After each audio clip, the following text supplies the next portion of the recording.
টুটুম আমাদের গাছের মরিচ একটা গাছ থেকে ছিঁড়ছি, দেখেন কতগুলা মরিচ হয়েছে মাশাআল্লাহ। চলেন গাছটা একটু দেখাই নিয়ে আসি। গাছটা এখন একদম ফাঁকা হয়ে গেছে, যদিও আবার ফুল আসছে, জালি মরিচ আছে। আর আমি তো এই দুইটা মরিচ না ছিঁড়েই চলে গিয়েছিলাম।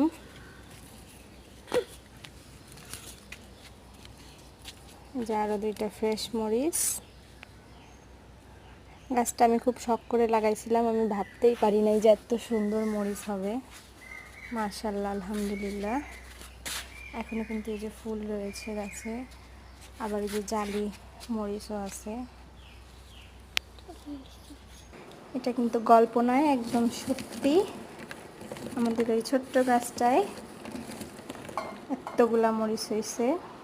মরিচগুলোও কিন্তু মাশাআল্লাহ অনেক সুন্দর। এর আগেও কয়েকটা ছিঁড়েছিলাম।